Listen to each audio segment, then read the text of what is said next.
Polémica, con el auspicio de Juntos podemos lograrlo. Universidad Regional Autónoma de los Andes. Uniandes, a la altura de tus sueños. Mejor está por venir.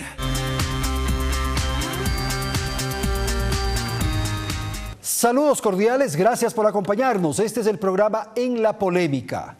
Las complejas condiciones de la economía nacional se expresan en aspectos puntuales. El presupuesto para el año 2016 será un 18% menos que el que se encuentra ahora mismo en vigencia. El ministro de Finanzas ha dado señales de una proforma austera en donde también habrán importantes recortes al gasto público. En un modelo como el creado por el actual gobierno, en donde el Estado se convirtió en el gran gestor o motor de la economía, un frenazo como el anunciado provocará sin duda graves dificultades a la economía en su conjunto. Sin duda, el próximo año la crisis se profundizará. La idea del régimen de tener herramientas para enfrentar el ciclo negativo de la economía no podrá emprenderse desde la orilla del sector oficial, desde el sector público. Será entonces la actividad privada la que tenga que salir para enfrentar, para paliar la recesión. Es por ello que el régimen ha ingresado al Parlamento una ley de privatizaciones. Se anuncia la venta a manos privadas también de algunas gasolineras que ahora son regentadas, administradas por Petroecuador. Se adelantan coqueteos, podríamos decir, con el Fondo Monetario Internacional y se espera la firma de un tratado de libre comercio con Europa. El riesgo país subió de 800 a 1.400 puntos. Esto hace muy costoso la contratación de créditos en el exterior. Hay que cumplir obligaciones de vencimientos a finales de este año. Se anuncia la posibilidad de un fallo contra Ecuador por el caso Oxy, que podría costar al país una indemnización superior a los $1.000 millones. El sector de la construcción se verá severamente afectado, pero el gobierno también tendrá que sufrir el impacto político de un ajuste que puede traer despidos, eliminación de subsidios, aumentos de tributos, en fin, una situación compleja. Hoy vamos a tratar algunos de estos aspectos y vamos a debatir y conversar sobre lo que ocurre con la economía, y para ello hemos provocado el diálogo con las siguientes personas. Agradezco la presencia aquí en nuestro estudio de Mauricio Pozo, ex ministro de Finanzas.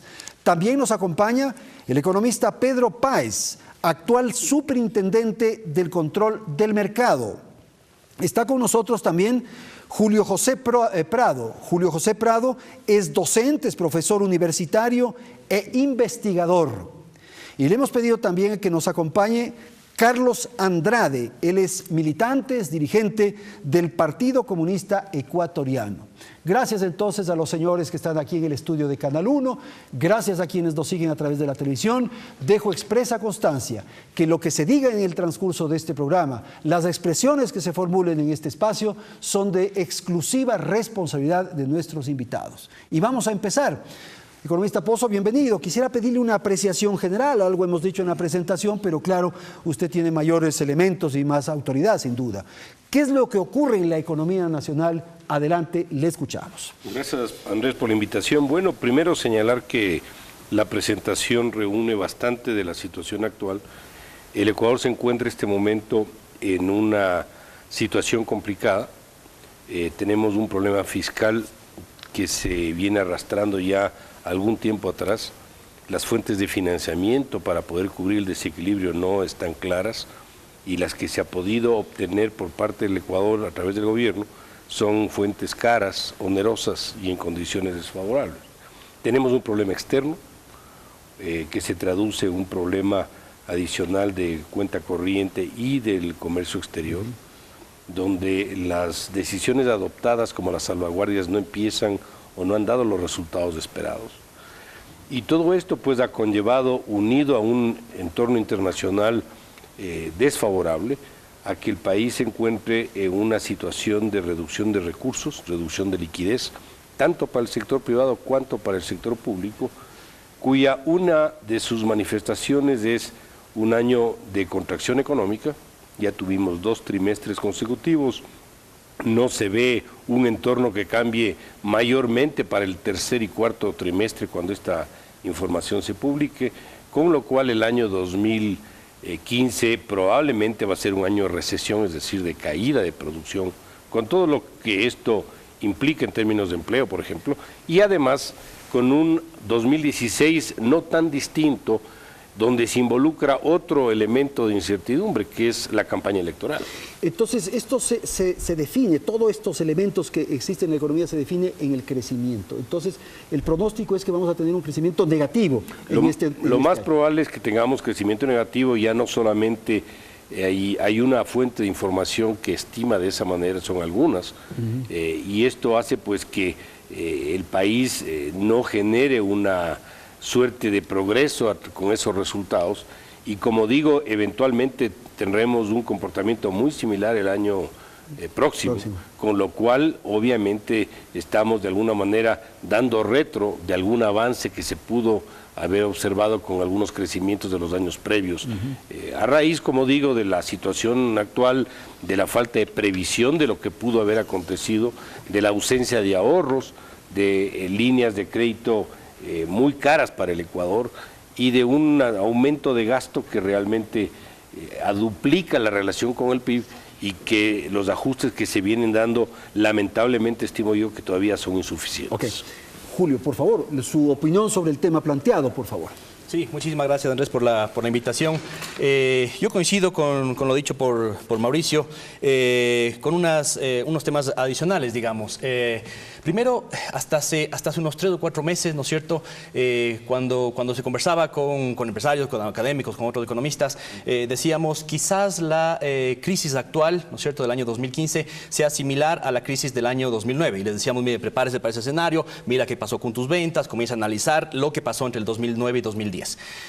Actualmente vemos que, dadas las cifras, dada la coyuntura, dado el problema externo e interno que hay y cómo esto se refleja sobre las finanzas, vemos que lo que pasó en el año 2009 se va a superar. Va a ser más crítico. Va a ser más crítico, va a ser más crítico y va a durar más, ¿no es cierto? Ya lo ha dicho Mauricio, quizás tengamos 2 años consecutivos de crecimiento del PIB, lo cual nos pone directamente, ya estamos en una recesión, pero nos pone en un escenario tremendamente complejo. Y entonces, lo que sí hay que decir es que todavía para recordar, Julio, en el 2009, ¿cuál fue el crecimiento? Tuvimos un crecimiento negativo. Sí, totalmente negativo en el año 2009, pero solamente durante 2 trimestres, ¿no? Y que se mantuvo alrededor del cero durante casi un año, ¿no es cierto? Pero fue menos profundo de lo que tenemos ahora. Los organismos multilaterales ya nos ponen FMI, la CAF, la CEPAL, las últimas estimaciones de las últimas 2 semanas, nos dicen que sin tomar en cuenta datos de lo que podría pasar con los fenómenos naturales, uno de los cuales sabemos que viene 100% seguro, ¿no es cierto?, el fenómeno del Niño, tendríamos un crecimiento o cercano a cero, o ya algunos nos ponen negativo con un menos 0,5%, una cosa así. Con lo cual el escenario es complicado por ese lado. Lo que sí hay que decir, y la gente hay que decirlo con mucha claridad, estamos todavía lejos del escenario año 99, ¿no es cierto?, que es el caos, la catástrofe y demás, porque la gente dice, bueno, vamos a hacer eso. No necesariamente, ¿no es cierto? Se pueden tomar una serie de medidas que eviten que vayamos a caer en un colapso. Lo que ocurre es que se puede comparar con el 99 no tanto por el nivel de crecimiento o decrecimiento, sino porque no habría dinero, no habría liquidez, porque ahora estamos dependiendo del dólar. Bueno, hay una diferencia muy clara y quizás lo vamos a conversar más adelante, pero lo pongo como un tema de debate, es la diferencia de lo que hacen los bancos. O sea, los bancos son mucho más sólidos ahora y estables de los que eran en el año 99. Esto fue una crisis por fenómenos también externos del tema del fenómeno del Niño, la deuda, etcétera, que se arrastró al sector financiero. Yo estimo que los bancos están bastante más sólidos ahora de lo que estaban en ese momento, y eso es clave para... Economista Páez, el turno es para usted. Por favor, su apreciación. Bueno, yo creo que es muy importante el que vayamos ubicando que en estos momentos de dificultades para el país es necesario que la sociedad ecuatoriana en su conjunto pueda poner el hombro para salir adelante. Yo no puedo dejar de sorprenderme ver las expresiones de los estimados amigos, cómo se les hace agüita a la boca el rato de decir que el país va a entrar en dificultades. Hay un entusiasmo, que la economía está mal. Hay un entusiasmo que ahora sí vamos a entrar en dificultades y totalmente negativo, aunque sea solamente por 2 semestres. Miren, la cuestión, las estadísticas todavía no muestran esa situación, y lo que necesitamos es buscar de manera creativa alternativas en un momento de dificultades que estructuralmente afectan al país. Yo no creo que, por ejemplo, y es muy muy importante distinguir y discriminar cuáles son los factores externos y cuáles son los endógenos. En el caso de la crisis del 99, la cuestión fundamental fue la locura neoliberal de la desregulación bancaria y la combinación, el cóctel de políticas que ya autores, no digamos heterodoxos, McKinnon lo decía a principios de los años 80, que la combinación de la apertura de la cuenta de capitales, de la apertura de cuenta comercial, de la desregulación bancaria y un atraso cambiario iban a provocar una crisis financiera, y esa crisis financiera fue programada, como sucedió en Venezuela, en Colombia, en Argentina, en Chile, en todos los países de América Latina. Se advirtió en su momento, Mauricio estuvo en esas discusiones cuando teníamos en Aflaxo ese tipo de discusiones, que el cóctel que se estaba aplicando era explosivo y que iba a conducir a una crisis financiera. Y igualmente, y se lo dijo inclusive, me acuerdo que el vicepresidente de AGIC dijo, tenemos que aprovechar la situación política para adelantar este tipo de paquetes. Las reformas estructurales impuestas por el Fondo Monetario Internacional y el Banco Mundial, se sabía que iba a provocar la crisis. Los fenómenos externos solamente detonaron una crisis que se venía postergando desde 1995. Ya quebraron el Banco Continental, el Banco de los Andes, ya habían quebrado en ese momento y no había ningún indicio que el resto de bancos no estaban aplicando el mismo tipo de políticas bancas y financieras. ¿Y ahora estamos repitiendo ese fenómeno? No, en absoluto. Y entonces, al contrario del entusiasmo que presenta Mauricio en el sentido de que van a retrotraerse todos los avances que ha hecho el país, yo creo que no. Mira, el país no solamente que ha mejorado de una manera formidable en términos de infraestructura, no solamente que ha mejorado en términos formidables en lo que tiene que ver con la disposición de la gente, la cultura de la gente, la cultura tanto consumidores, en tanto emprendedores. Tenemos por primera vez en la historia del país un aumento, lo que tenemos registrado, ¿no?, frente a lo que pasaba en los años neoliberales, en el que solamente el 10% más rico del país mejoraba su capacidad de compra real efectiva. Ahora tenemos un aumento sostenido de la capacidad de compra de cada uno de los 10% de la población, hasta el 10% más pobre, año a año. Y esto obviamente tiene una transformación sobre el funcionamiento de los mercados, no con la rapidez que hubiésemos querido, porque lo ideal hubiera sido que esa capacidad de compra del país, además con nichos de mercados específicos, pueda transformarse en una mejora, en una consolidación de las capacidades productivas. Esto se está dando solamente en los últimos tiempos, inclusive con el tema de las sobretasas arancelarias. Pero lo fundamental es ubicar que hay una cantidad de potenciales que van más allá del tema de Estado versus mercado. Y que protegen, dice usted. Pero que además es importante ubicar que hay que romper con ese viejo cuento del Estado contra el mercado. El Estado y el mercado han estado sirviendo a los mismos amos durante todo este tiempo. Y lo que se está ahorita justamente es transformando la lógica del Estado, un Estado que verdaderamente sirva al conjunto de la nación y modestamente, digamos, desde la superintendencia que estoy presidiendo, ¿no es cierto?, también transformar la lógica del mercado con soluciones creativas como las del tema del manual de los supermercados. En la comparación de los datos que nos dan los propios supermercados, todavía estamos chequeando porque nosotros mismos estamos sorprendidos del nivel alentador de los resultados que ha tenido el manual que sacamos en agosto pasado. La comparación de las compras que hacen los supermercados en el primer semestre del 2015 en relación al primer semestre del 2014, cuando no había todavía el manual, muestra un aumento de las compras de cerca de $300 millones a los más pequeños, a los pequeños y a los medianos. Es decir, una cantidad gigantesca de recursos que podrían ir a importaciones y por tanto debilitar más la situación externa, con el agravante de que cada dólar que sale ahora implica una desaparición de su circulación interna, y sabemos que en algunos bolsillos va a desaparecer más rápido que en otros, ¿no es cierto?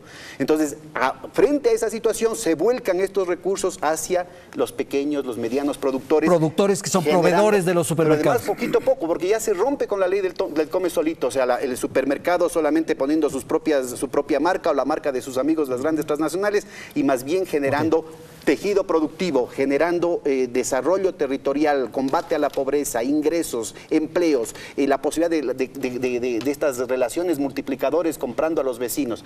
Solamente para tener una idea, en el segmento más pequeñito, de los de menos de $50,000 al año, estamos hablando de 77, 78 millones de dólares adicionales de compras. Esto significa, como máximo pueden comprar en ese segmento hasta 25,000 al semestre, alrededor de cerca de 4,000 proveedores nuevos que con contando con los empleos directos e indirectos, podrían significar cerca de 120.000 familias beneficiadas, sin más gasto estatal. Entonces, ese tipo de soluciones las que tenemos que ponernos a pensar todos, y obviamente los problemas electorales, el hincha de qué equipo somos, nos podemos pelear en otras cosas, pero en un momento de dificultad tenemos que evitar que el país pueda retroceder de ninguna manera. Carlos. Bueno, siguiendo un poco con la misma línea, ¿no es cierto? Nosotros como Partido Comunista, obviamente, en esta mesa nos sentamos y unificamos las posturas económicas con las posturas políticas, y nosotros obviamente vemos las cuestiones desde una perspectiva ideológica, aunque el mensaje que se ha dado en este momento y desde muchos de los sectores, inclusive de algunos sectores dentro del gobierno, es que hay que desideologizar este debate. Nosotros no lo vemos así. Nos preocupa muchísimo lo mismo que está planteando, ¿no? Esta forma, ¿no es cierto?, que tienen los círculos empresariales de ver esta crisis como una gran oportunidad para lanzarse sobre un botín que está listo para todos los ecuatorianos. Y nosotros tenemos así algunas preguntas y algunas perspectivas bien claras, como por ejemplo, ¿por qué no poder articular todos estos fenómenos económicos y este crecimiento del país con la economía popular y solidaria? ¿Por qué no con las comunas y con todos los procesos de base? Nosotros nos vamos más desde esa perspectiva. A nosotros un poco nos da miedo volver a este panorama neoliberal y privatizador, en donde las grandes empresas y las grandes compañías, que además a nivel nacional no tienen el suficiente músculo monetario como para hacer las inversiones, y eso implica que vengan las multinacionales, ¿no es cierto?, a nuestro país nuevamente, y nosotros vemos esos como procesos de colonización. ¿Por qué?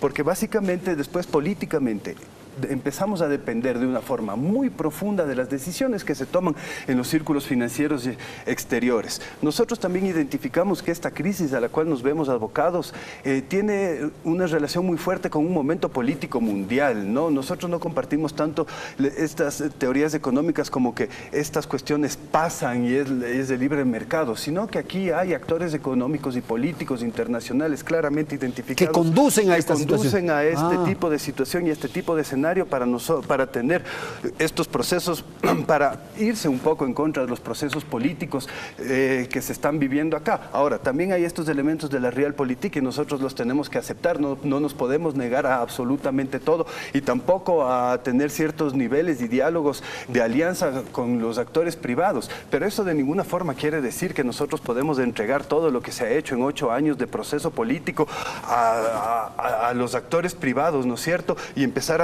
en una carrera loca de privatización. A feriar el país. A feriar el país, ¿no es cierto? Y nosotros, obviamente, como sectores populares y como sectores que estamos implicados en la vida de base del país, estamos absolutamente claros de cuál es el panorama político que se viene y cuáles son nuestras tareas y nuestros roles políticos para seguir asumiendo y seguir avanzando. Perfecto, ya están los temas entonces. A ver, Mauricio, ¿qué podría usted responder a estas observaciones? Que hay un entusiasmo, dice, bueno, yo le ayudé a que comente el asunto, pero... Creo que no es la palabra correcta, Andrés. Yo estoy preocupado porque obviamente el país está en una situación complicada. Los ajustes y las correcciones que tienen que hacerse son correcciones que tienen sin duda un impacto. Y esto obviamente es lamentable de que luego de tanta bonanza de los últimos 2 años nos veamos afrontados a una situación como la que estamos este momento viviendo. Nosotros tenemos que hacer un comparativo para que la gente nos entienda, porque la gente cuando hablan de neoliberales o esto no entiende esas cosas. A la gente le interesa si cuando va a pedir un crédito le van a poder dar, si va a poder conseguir trabajo si no lo tiene, o si tiene trabajo va a poder perder el empleo, si va a poder tener la misma cantidad de bienes y servicios con la plata que tiene. Es decir, esas son las cosas que le interesan a las personas. Y cuando un país entra en una situación complicada, esos indicadores que son para el común de los mortales, de los ciudadanos, se complican. El país está enfrentado este momento a una situación de falta de recursos. Los bancos ven que sus depósitos crecen más lentamente, por lo tanto tienen que cerrar sus operaciones de crédito o al menos reducirlas para mantener índices de liquidez altos, para proteger la plata de los depositantes.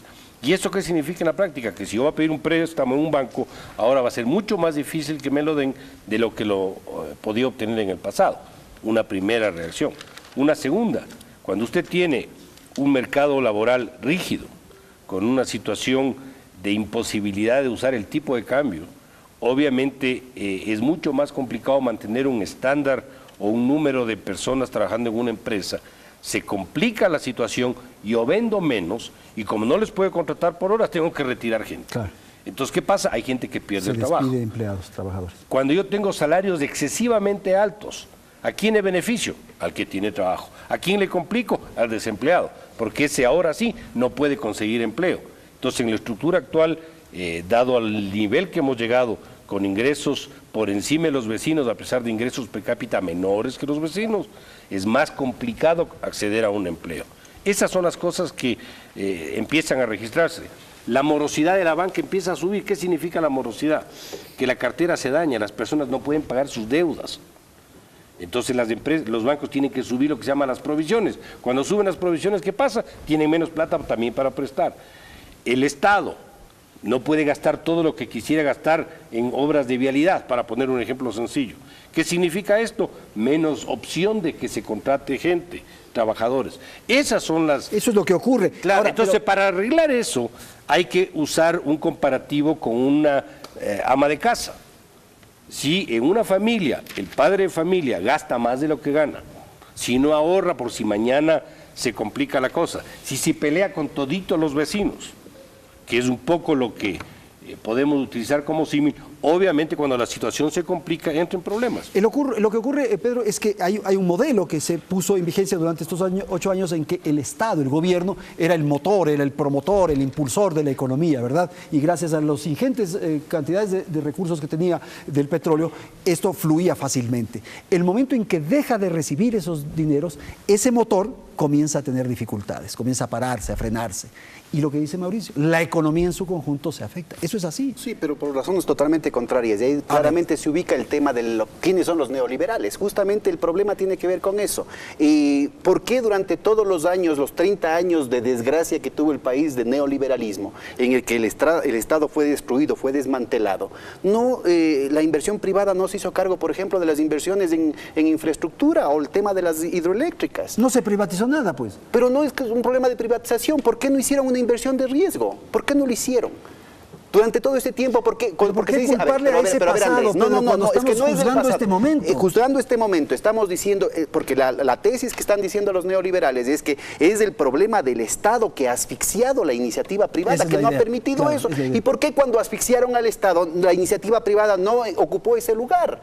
¿Por qué estamos ahorita recién construyendo las hidroeléctricas que estaban listas a finales de los años 70 en el plan maestro de electrificación del país? Teníamos listos todos, la Coca-Cola Sinclair, la San Francisco, todas esas estaban ya listas. Y con toda la cuestión de los neoliberales, del pensamiento único, de que eso era un gasto ineficiente, ¿no es cierto? Lo que en realidad se estaba dando chance es a que las empresas privadas que nos vendían con las barracas de diésel, ¿no es cierto?, con un costo altísimo el tema de la energía eléctrica, puedan hacer su agosto durante todas estas décadas. ¿Por qué no se permite un proceso de racionalización de la matriz productiva, de la matriz energética, que permita tener una mayor competitividad, una mayor productividad, que permita que la gente pueda ganar mayores salarios? Okay. Porque el problema... No, pero aquí vamos viendo... Pero vamos a ir moviendo un poquito el programa, porque el negocio es que todos hablen y pero que el rápido. punto fundamental es el tema de... A ver, ¿qué es lo que está planteando? Que se bajen los salarios, que se mande sacando a la gente, que se recorte el gasto público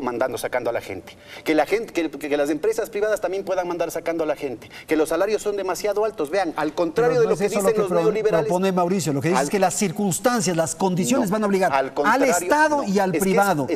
A tal punto que hay una poda ya en Petroecuador. Esa causalidad es equivocada, porque justamente los años en los que mejora el salario, porque yo le preguntaría a Mauricio, es que puede vivir con el salario básico, porque dice que están demasiado altos los salarios aquí. Sí, justo cuando se aumentan los salarios, disminuye el desempleo en el país, porque la causalidad es totalmente distinta a la noción de la economía doméstica. El Estado se maneja con una lógica diferente, es lo que se conoce como la falacia de la composición. Lo que es una virtud a nivel individual se convierte en una tragedia en el colectivo. Por favor. Yo sí estoy preocupado, no estoy para nada feliz. A mí me gusta cuando el país crece, cuando las empresas crecen y todos estamos, digamos, más en la fiesta que en el chuchaqui, ¿no?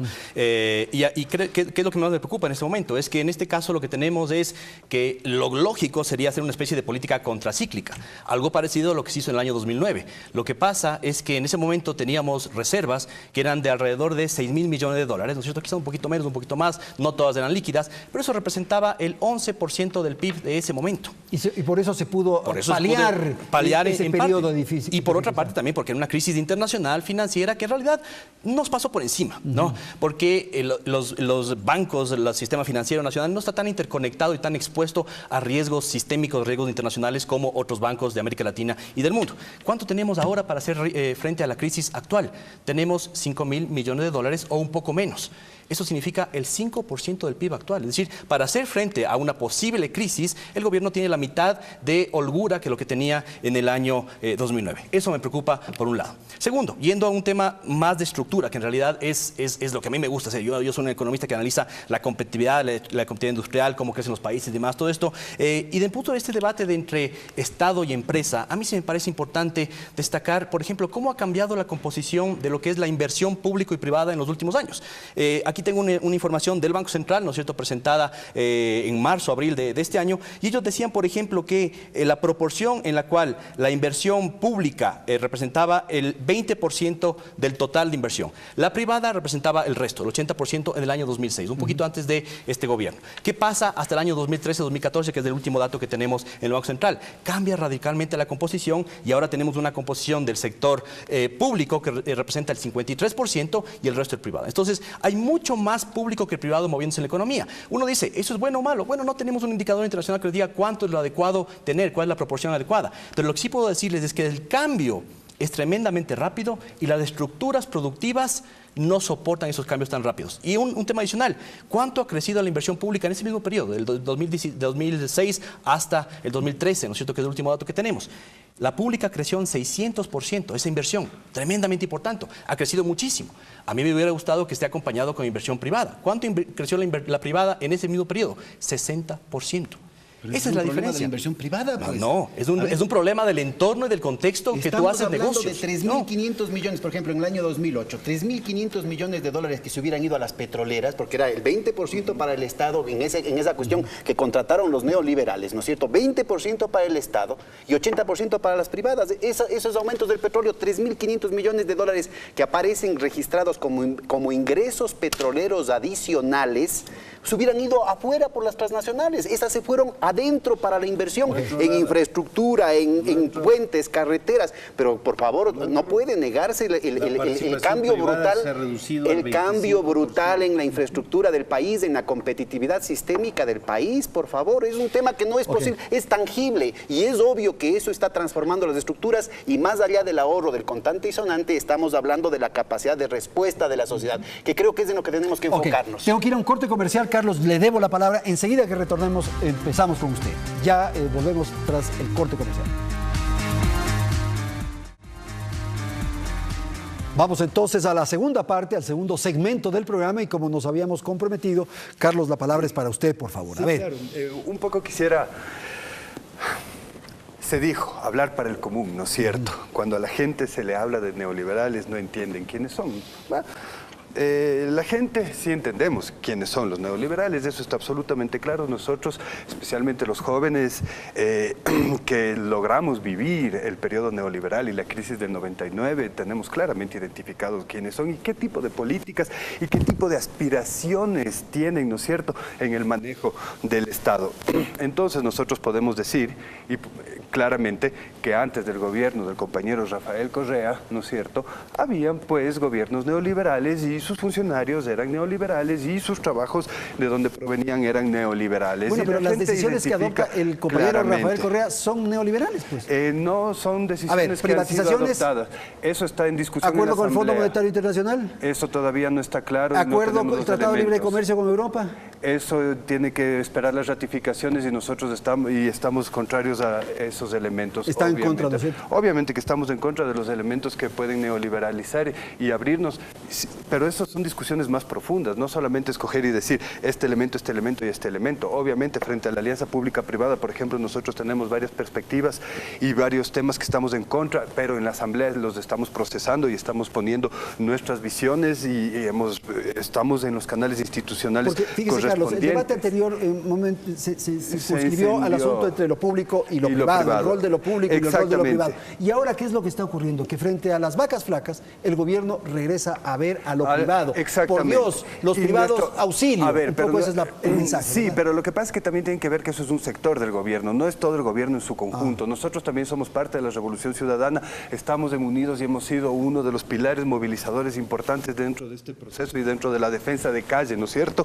Entonces, y nosotros no estamos en esa tendencia y no estamos discutiendo esos temas, sino más bien estamos discutiendo otro tipo de salidas, como es el fomento a la economía popular y solidaria, como es otro tipo de herramientas y elementos. Lo que pasa es que si se acabó la plata, ¿qué puedes hacer, Carlos? Para atender esta aspiración que me parece absolutamente válida y noble. A ver, lo que pasa es que no es que se ha acabado la plata o sea, ¿se ha acabado la plata para qué? Aquí hay dos elementos primero que yo quisiera cubrir. Si es un Estado obeso, con gastos suntuarios, gastos innecesarios. Bueno, vamos bajando lo que se llama gastos suntuarios innecesarios, pero ¿cuáles son esos gastos suntuarios innecesarios? Se puede sacar los aviones, las sabatinas, la propaganda, eso es bastante complejo. Por la ejemplo, refinería de Esmeraldas, el Pegaso. La refinería de... un satélite, Carlos, un Pegaso. A ver, y la refinería de Esmeraldas es un gasto suntuario. No, de Esmeraldas me equivoqué, del Pacífico, la del Pacífico. Ah, la refinería del Pacífico, ¿no es cierto? A ver, primero, si es que no, hay un elemento que tiene que ser claramente explicado aquí en relación también a los compañeros y a los compañeros sindicalistas que nos están viendo. Si es que en este país no se privatizó nada, es porque aquí hubo un movimiento sindical y un movimiento indígena que luchó en contra de los neoliberales, ¿no es cierto? Y eso tiene que estar absolutamente claro y eso es un tema histórico que se les debe y tiene que estar ahí. Otra cosa, que aquí... dicen que el país cuando crece y que se quiere ver un país con los empresarios así, que estén absolutamente metidos aquí adentro, ¿no es cierto? Y pasar este estado de fiesta. Nosotros vamos con cuidado frente a eso. Decimos, es necesaria la alianza público-privada dentro de algunos casos, pero nosotros lo que necesitamos es seguir y es volcarnos a este frente social y es seguir fortaleciendo, ¿no es cierto? Todo lo que significa educación, lo que significa salud, lo que nos da dignidad como pueblo y lo que nos permite y nos da las herramientas para nosotros seguir desarrollando. Carlos, muchas gracias. Mauricio, a ver. El periodo 2000-2015, para no irnos mucho tiempo atrás, coincidente, por cierto, con la dolarización. En los primeros 6 años, o 7, 2000-2006, que estuvieron 3 gobiernos, versus 2007-2015, todo el periodo tiene una tasa de crecimiento económico del 4%, más o menos. La primera parte tiene 4.3%, 2000-2006, la segunda parte tiene 3.8%. Sin embargo, el 85% de los recursos de todo el periodo están acumulados en los últimos años, en el actual gobierno. ¿Qué nos dice eso? Que si hay una economía donde no hay una participación activa del sector privado y del sector público, las metas no se pueden alcanzar. En la primera parte tuvimos un actor importante que fue la inversión en el oleoducto de crudos pesados, que fue un proyecto que estuvo discutiéndose aquí 10 años y se lo hizo. En la segunda parte, el actor fundamental fue el gasto público. ¿Cuál es el problema de esto, Andrés? Que cuando el gasto público empieza a reducirse, porque le falta plata por las razones que sean, en este caso del petróleo, entre otras, obviamente el entorno no dejó el espacio para que el sector privado le ayude y le mitigue el impacto de esta situación, que es lo que estamos viviendo en este momento. Es lo que tú decías, tenía un 53% de presencia lo público. Ya, pero más allá de los números... se quedó relegado. Ya, pero más allá de los números, porque el concepto me parece importante transmitir. Segundo, la caída de la pobreza en el periodo, que es un indicador social, obviamente, el mejor indicador social es la pobreza, del 2000 al 2006 cae mucho más rápido que en los periodos anteriores. ¿Y por qué cae más rápido? Obviamente hay un efecto rebote al principio por la crisis, pero ¿por qué cae más rápido? Porque hay un sector privado que es mucho más activo y es el que contrata obreros. El sector público, ¿qué contrata? profesionales, con el tercer y cuarto nivel de calificación. ¿Quién contrata obreros en este país? El sector privado. Y si el sector privado no invierte y no participa, esa gente no encuentra empleo. Entonces, un poco el mensaje que quiero dejar aquí es que el sector privado es fundamental para lograr objetivos de carácter social. Y esto no es ni de izquierda ni de derecha. Esto es una necesidad que tiene el país. Y en este sentido, cuando no le damos el entorno adecuado para que el sector privado se sienta seguro de invertir, porque cambian los tributos todos los años, porque hay un discurso oficial absolutamente agresivo, porque hay un sistema laboral que no permite contratar de una manera mucho más ágil a los trabajadores, etcétera, etcétera, etcétera. Obviamente el sector privado no entra, la inversión privada no viene, el país es el segundo con más riesgoso de toda la región y los resultados están sobre la mesa. El tema es que lo público en un momento dado no resolvió los problemas. Esa es la explicación de Mauricio. Y lo privado, desde tu lectura, tampoco resolvió los problemas. Ese es un debate que es totalmente estéril entre lo público y lo privado. Y seguimos insistiendo en eso. Lo que tenemos que ubicar es una nueva sinergia entre lo público y lo privado, en el que tenemos que trabajar conjuntamente. Mira, no se puede hablar, los 30 años de neoliberalismo no empezaron en el año 2000.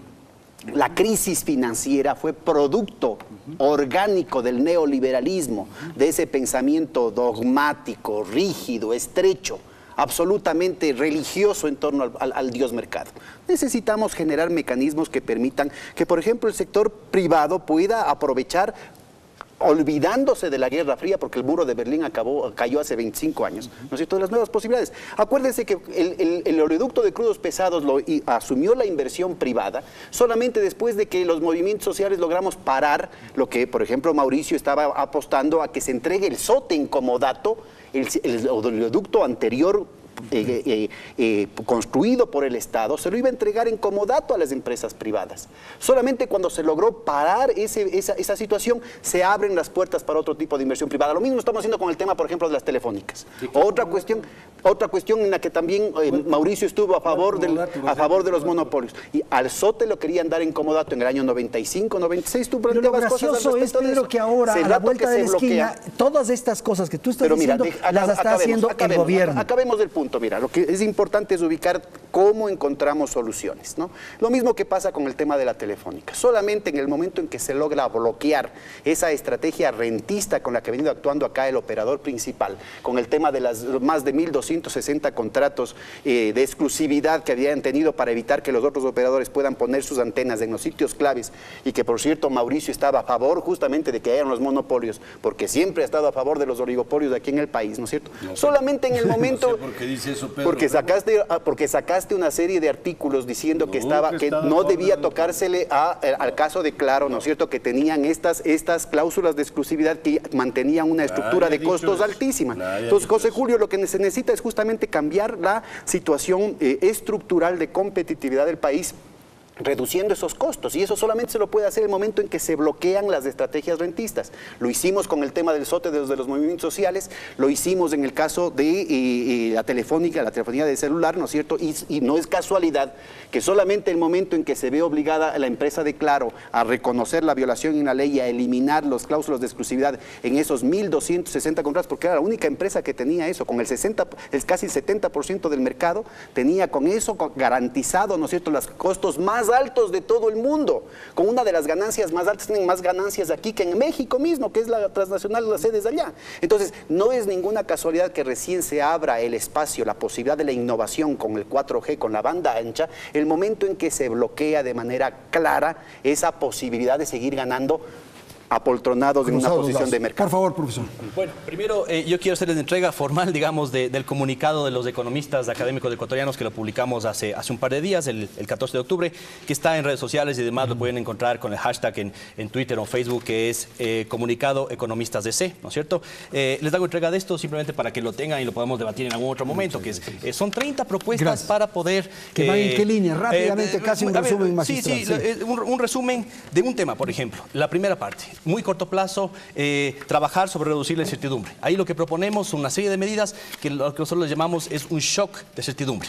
Para hacer frente al shock económico, lo que necesitamos es dar señales tremendamente claras de que el gobierno cree en lo que está proponiendo, digamos, entre telones, ¿no es cierto? El tema de reducir el gasto, el tema de buscar más eficiencia, el tema de acceder a nuevos mercados de capitales, el tema de la Unión Europea, el tema de acercarse a los empresarios, la alianza público-privada. Creemos que eso es necesario con un shock de confianza que tiene que venir con mucha claridad. Algo que no compartimos, por ejemplo, esto no está en el comunicado, pero lo digo porque acaba de pasar, es los últimos cambios en, por ejemplo, de la salida de Nathalie Sely, ¿no? Los cambios en el gabinete que provocan un mensaje confuso. de que Nathalie Sely y su equipo, por segunda vez, se quedan colgados con la brocha, ¿no? Es decir, estaban haciendo propuestas económicas interesantes, estaban a propuestas muy reales para ayudar incluso a la gente del norte, ¿no es cierto?, que están afectados por la crisis, por la devaluación, etcétera, etcétera, y se les deja un poco colgadas. Y entonces entra otra vez la incertidumbre en un momento tremendamente complejo de qué es lo que puede pasar. Es un documento amplio con 30 propuestas y demás, pero yo quiero retomar lo que estábamos conversando, ¿no es cierto? Otra vez este debate, yo estoy totalmente de acuerdo, Pedro, que el debate es de estéril sobre lo público y lo privado. Es más, yo no soy un neoliberalista, no he trabajado en política, soy un académico, ¿no es cierto? Y todo lo que yo hago es entender cómo hacer que las instituciones públicas y privadas se hablen mejor con la academia para generar competitividad en los países. Eso es lo que yo trato de hacer en la práctica, en la academia y demás. Entonces, ¿qué es lo que yo veo? Que el discurso en realidad se ha centrado en este debate entre lo público y lo privado, pero no ha incentivado lo privado. Y les voy a poner dos ejemplos muy claros. El primero es todos los contratos que se han firmado de la parte pública con empresas como China, con empresas multinacionales, con empresas sobre todo de capitales extranjeros, pero sobre todo chinas, ¿no es cierto? Han tenido un componente local inferior en muchos casos al 30%. Significa que la inversión privada local no ha podido acceder a prestarles servicios porque son contratos llave en mano. Han sido desplazados. Han sido desplazados. Eso hubiera cambiado la matriz productiva en forma real. Muy bien. Si es que hubiéramos tenido ahí un componente local bien desarrollado, no dándoles dádivas a los empresarios, sino diciendo, me produces esto para este proyecto, con tal nivel de productividad, competitividad y demás, y entonces te apoyamos. Eso hubiera cambiado, por ejemplo. Ya está, pues entonces ese es el tema. Por eso estamos, mira, ahora la Coca-Cola tiene que dar el 20% de cada una de las refrigeradoras también para la economía popular y solidaria. No son solamente los supermercados los que tienen que abrir esas puertas, sino que también la Coca-Cola tiene que dar un espacito, no solamente para sus productos, sino para el juguito de naranja, para el coco, para las humitas, para las hallacas. Y la cuestión de las compras públicas, con el nuevo manual de las compras públicas, con el catálogo inclusivo, abren esas puertas. Yo creo que esa es una línea muy fecunda de acuerdos y de análisis. Fíjate, hay un tema adicional. Eso es importante, hay que hacerlo, pero si lo haces solamente para ayudarles a los pobrecitos que se desarrollen y lo haces como un tema otra vez o de subsidio o de dádiva, terminas perpetuando. Una apuesta a la excelencia. Si queda una apuesta productiva. No hay que ponerse paternalista, José Julio. De ninguna manera podemos bajarle, ¿no es cierto? No podemos tratar a la gente así de esa manera. O sea, la gente es absolutamente capaz. El hecho de que haya tenido condiciones precarias no quiere decir que no sea capaz de hacer bien las cosas. Yo he visto muchísima creatividad, muchísimo ingenio, muchísimo tesón. Entonces no puede decir que como son pobrecitos hay que darles una dádiva. Exacto. Esos 300 millones de dólares que están comprando los supermercados muestran que la gente es absolutamente capaz. Con eso se les ha cerrado la boca tanto a los empresarios como a los funcionarios de Estado irresponsables que han dicho que la pequeña producción no puede hacerlo. Es que de ninguna manera hay que estar condescendientes con esos sectores. Con mucho respeto. No, yo estoy de acuerdo con eso, que hay que incentivar a Aquí nivel no hay de dádivas. productividad. Otro tema. La economía ecuatoriana, según el INEC, datos recientes, ¿no es cierto?, dice que las 3/4 partes de las ventas de las empresas nacionales son hechas por empresas grandes. El 5% son empresas, es acaparado por 5% de las empresas, mejor dicho, ¿no es cierto? 3/4 partes es acaparado por 5% de las empresas. Esto en los últimos años se ha aumentado en el Ecuador. La brecha. Y la brecha entre las empresas. Y además hay más concentración de ventas en pocas empresas y en pocas familias, podemos decir. Eso yo no creo que hay que atacarlo a través de más regulación. Ahí estamos en desacuerdo. Yo creo que hay que atacarlo con más competencia, más apertura, más mercado.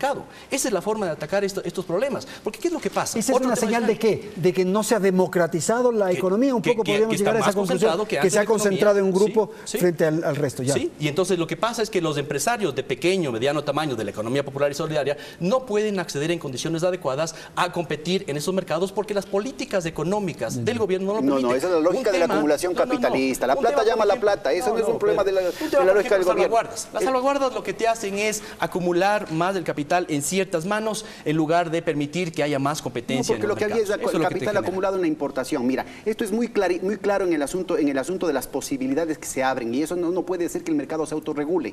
Esa noción neoliberal de que el mercado se autorregule y solito va a generar esas condiciones es la que ha dado lugar a la crisis financiera en el 99 aquí y a la crisis mundial. Estos banqueros que desde la incompetencia, la corrupción y la inoperancia han estado levantando las banderas de la autorregulación, y vean a dónde nos están llevando. Mauricio, por favor. Tal vez las privatizaciones tratemos ahora rápidamente, en el sentido de que hay una propuesta, por ejemplo, de vender las gasolineras de Petroecuador. Y quiero proponer eso porque le escuché a Pedro que era crítico justamente de eso. ¿Qué opinión tiene usted? A ver, yo creo que el Estado tiene que tener el rol que le corresponde. El Estado está para dar educación, para dar salud, está para justicia, está para seguridad. Y cuando ese rol no está claramente definido y empieza a participar en exceso en otros sectores, en otras actividades, lo que hace es desplazar las opciones de que otros actores puedan competir e inclusive que puedan competir en condiciones de igualdad. ¿Qué hace el Estado participando con una farmacéutica? ¿Qué hace el Estado con una importadora estatal? Cuando eso lo puede hacer otros, inclusive para reducir el riesgo estatal, ¿qué hace el Estado teniendo, por ejemplo, una compañía de broker de seguros para él solo, cuando más bien en lugar de correr el riesgo al Estado, pasen el riesgo al sector privado? Bueno, pero podría en un momento dado servir estas empresas para regular el mercado, Mauricio. Yo recuerdo cuando había en Provit, por ejemplo, en otro ámbito, para el tema de Andrés, y las gasolineras podían servir para eso. Sí, pero no, es que el problema es que ahora, al cabo de 8 años y medio, un poco más, dicen que ahora hemos estado perdiendo plata con las gasolineras de Petroecuador porque venden la gasolina súper más barata que la otra. A los 8 años y medio, cuando era cuestión de ver en las calles, cuando habían los vehículos que hacían las largas colas para ahorrarse los 2 centavos, los 3 centavos, lo que sea, entre el precio de las privadas con el precio de las otras. Por eso, ahí serviría para regular, pues. Mauricio. Pero espérate. A ver, las cifras muestran eso está ahí. Segundo, el rol de poder participar en donde cada uno tiene que participar, donde le corresponde a cada uno de ellos, inclusive con objetivos claramente sociales. ¿Qué es lo que pasa? Se les ha ido la mano en la contratación de personal. Noticia. A los 9 mil millones de dólares del rol de pagos. Yo no lo digo, el gobierno lo está diciendo, el gobierno está despidiendo personal. El gobierno. ¿Por qué? Porque se les fue a mano, se sobregiraron. Si los principios de austeridad, los principios de disciplina, los principios de orden no tienen color ideológico, es un principio de responsabilidad cuando se manejan los fondos públicos. Gasolineros de Petroecuador. Hay muchas falacias en lo que ha dicho Mauricio, lástima que no hay mucho tiempo. Vamos despacito con las cosas. La investigación que ha hecho la superintendencia, la investigación preliminar que ha hecho la superintendencia en el esfuerzo de entregar a la ciudadanía, para que vean que las soluciones no son Estado o mercado, hay también la ciudadanía. Para entregar a la ciudadanía un instrumento, por ejemplo, el aplicativo que está con las farmacias, ¿no es cierto? El tema de los remedios. Usted pone en el aplicativo que se puede encontrar en nuestra página web, SCPM, usted puede poner su remedio y le dice dónde es lo que puede encontrar, a qué precios, y ahí sí comparar. Entonces, que no suceda en el caso cuando está en manos del propio sector privado, el hecho de que, por ejemplo, desapareció el Tempra. Cuando está en manos del sector privado, eso es lo que pasa, que la lógica de la acumulación, la lógica de la concentración, de la integración horizontal y vertical, que no se dan en los ramos fundamentales y en todas partes del mundo, no depende de las políticas, porque ustedes encuentran eso en México, en Argentina, en Estados Unidos, en Europa. El 50%, el 44% de las boticas de barrio desaparecieron en los últimos 15 años. No es un problema porque se exigía la receta. No, no es solamente por eso, son varios aspectos. Es parte del asunto y es justamente la contrastación que queremos hacer con el caso de las gasolinas. Es que las grandes cadenas habían dado unas ventajas exorbitantes a sus afiliadas, a sus franquiciadas, con lo cual asfixiaban a las otras. Les dan solamente la carne a las unas, les dan solamente el hueso a las otras. Les dan unos descuentos enormes a las unas, con lo cual obviamente esto de que la plata llama la plata, genera más concentración. Es esa la lógica espontánea del mercado. Eso no está funcionando así. Las cosas, justamente la presencia de un medicamento genérico, por ejemplo, cuando no está pintadito, ¿no es cierto?, con el asunto del bañito dorado de la publicidad, porque la mayoría de los productos que compramos son medicamentos genéricos, pero que están con una publicidad adecuada, nos terminan convenciendo y compramos 20 veces más caro. En el caso de las gasolineras, lo que justamente nos podíamos ver es que había lo que está mencionando Mauricio hace un momento, y no había ese caso. Petroecuador está entregando al mismo precio al por mayor a sus afiliadas y a las otras. El mismo precio. Y sin embargo, la percepción de la gente es que de largo el mejor precio por parte de Petroecuador en las ventas al por menor, y la mejor calidad y la cantidad justa. Entonces, el rol del sector público, en eso contrasta, ahí está el pensamiento neoliberal, contrasta con la voluntad del pueblo ecuatoriano, que dice claramente en la Constitución de Montecristi que el Estado tiene todo el derecho y la obligación de intervenir en la economía. ¿Usted no es partidario de vender las gasolineras? A mí me parece que además, no solamente que aquí tenemos una fuente de liquidez cotidiana, porque es un flujo de caja muy importante que puede favorecer a la caja fiscal. Normalmente en las privatizaciones se entrega los activos productivos y después terminan pagando con la misma liquidez que produce el negocio. Es decir, que ni siquiera es un capital fresco para el Estado. Así es que no es un problema de blanco y negro, de que el Estado es todo lo malo y el sector privado es un dechado de virtudes. Tenemos que garantizar las cosas que permitan, ¿no es cierto?, otra lógica. Y te digo con un ejemplo bien concreto que muestra el tipo de soluciones que se pueden hacer. Mientras mi amiga Natalie se tardó unos buenos meses en aprobar el manual de buenas prácticas comerciales para el sector farmacéuticos, que iba a corregir esa situación que no iba a darse desde la autorregulación, y precisamente esas prácticas anticompetitivas de las grandes empresas, tenemos dos de las más grandes cadenas, Fibeca y Pharma Inglesa, que ya firmaron un código de ética, mostrando, ¿no es cierto?, esa responsabilidad social corporativa que va a transformar la dinámica de los mercados. Entonces, por favor, no lo pongamos en blanco y negro, pongamos todos el hombro para sacar el país adelante. Corte comercial, volvemos en un instante. Bien, vamos al segmento final. Voy a permitir que nuestros panelistas intervengan para una exposición asimismo final, casi una proclama, si es tan amable, Carlos. Empecemos con usted. Muchísimas gracias. Sí, y esto va más que nada para la gente. Nosotros sabemos lo que se viene, estamos absolutamente claros. No caemos en este juego de que por las condiciones económicas... Perdón, es que me tengo que interrumpir. ¿Qué es lo que se viene? Lo que se viene... Está claro que se viene. Se viene un posible proceso de privatizaciones si es que no se maneja con cuidado la ley de alianzas público-privadas.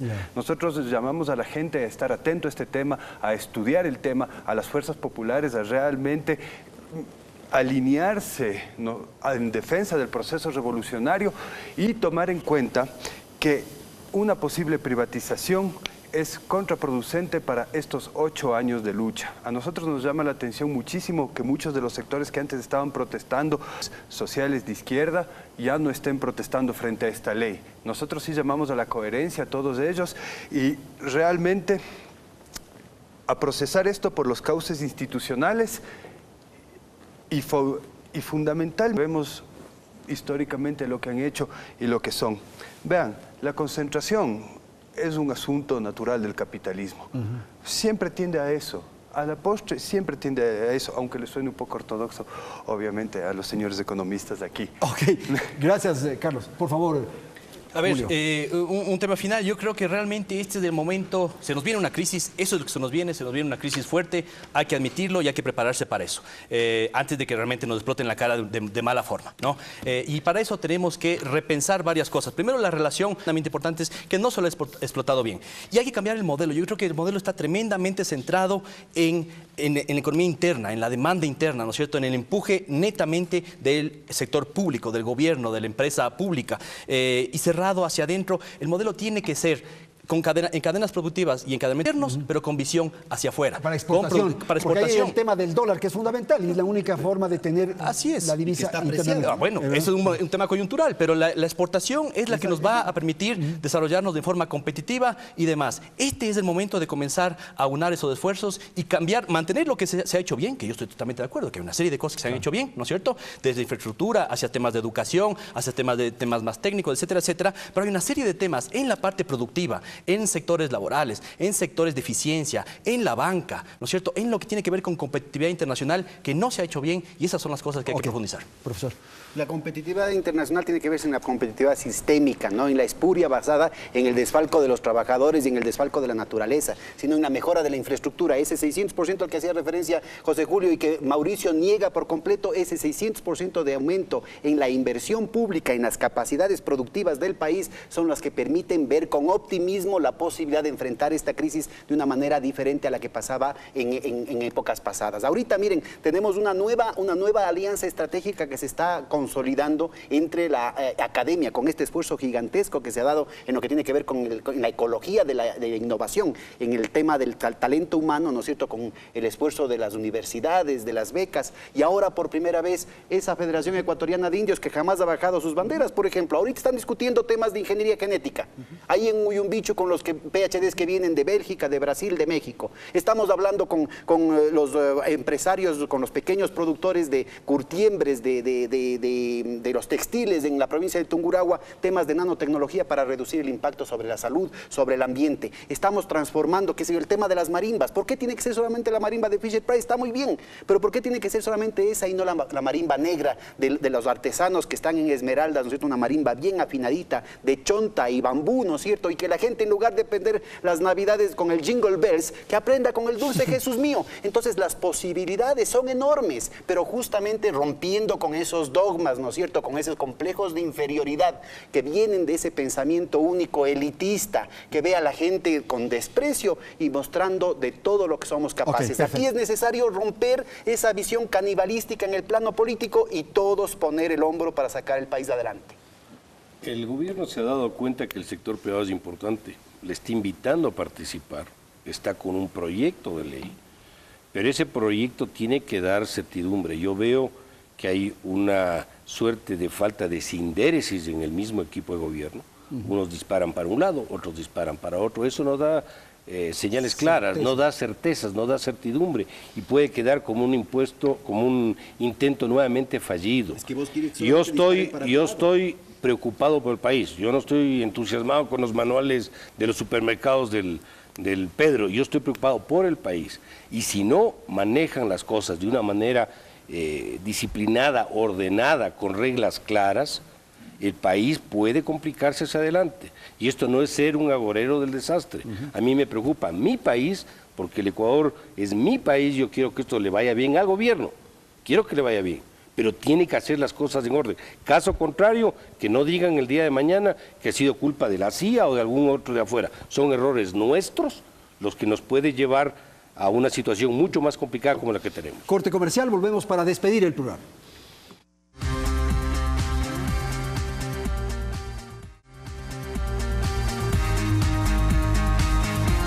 Bien, aquí nos despedimos. Gracias a nuestros invitados. Felicidades. Hasta la próxima semana. Canal 1 presentó En la Polémica, con el auspicio de Juntos podemos lograrlo. Universidad Regional Autónoma de los Andes, Uniandes, a la altura de tus sueños. Mejor está por venir.